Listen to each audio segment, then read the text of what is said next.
We will go down to the icy lake. And, Eddie? Okay, wow! The first time Eddie climbed onto my shoulder, he was just a tiny kitten. He didn't hesitate or look nervous. He simply settled down like he had already decided that this was where he belonged. That's when I started noticing something unusual about him.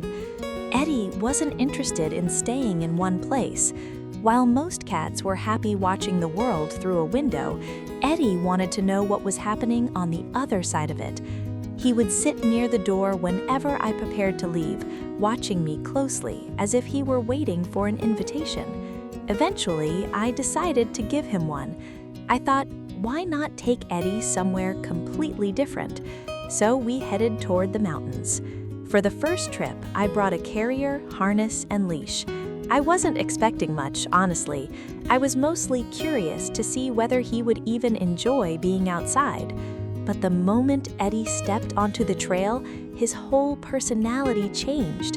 His ears moved toward every sound. He stopped to smell the trees. He watched birds flying overhead and studied every movement around him. There was no hesitation. He looked like he had been waiting for this moment his entire life.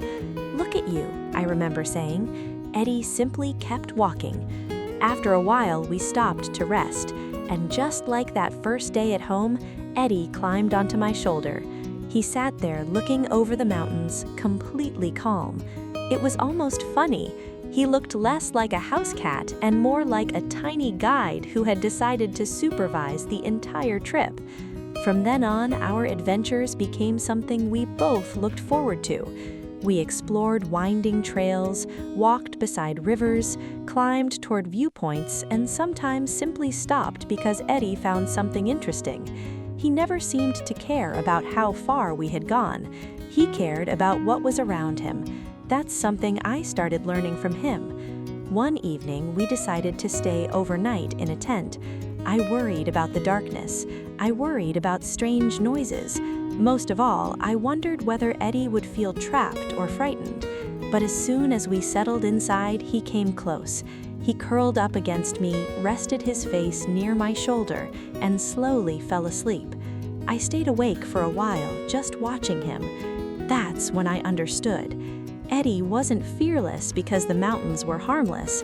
He was calm because he trusted me, and that trust meant everything.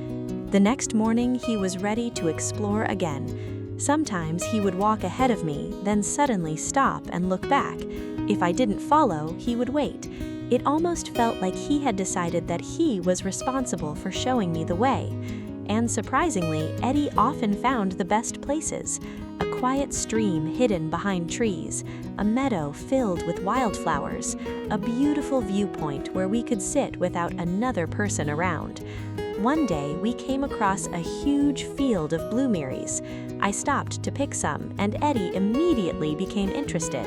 He moved through the bushes, sniffing everything and playing between the branches. He looked so happy that I couldn't help smiling. It wasn't some incredible achievement. We hadn't reached a famous mountain peak. We had simply discovered something together, and somehow that felt better. People on the trails often notice Eddie. Some stop and stare. Others ask, "Is that really your cat?" I always laugh and say yes. Then comes the next question. How did you train him? The truth is, I didn't teach Eddie to love adventure. I simply gave him the opportunity to discover it. We started slowly. I watched his reactions. I never forced him forward. Whenever he needed a break, we stopped. Over time, he learned that being outside with me was safe, and I learned that he would tell me when he had enough. That communication became one of the most important parts of our relationship. Today, Eddie isn't just a cat who happens to come hiking. He's my adventure partner. He has changed the way I experience the mountains. Before Eddie, I focused on reaching the destination. Now I pay attention to everything along the way.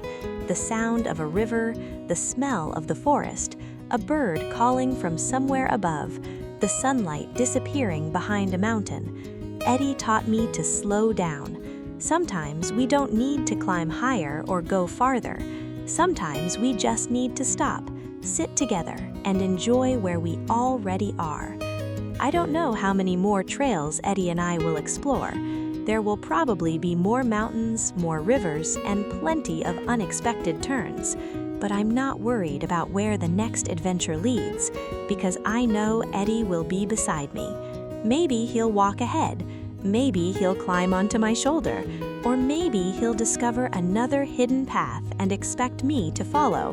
Whatever happens, I know we'll have another story to remember. Eddie started as a tiny kitten who simply wanted to climb onto my shoulder.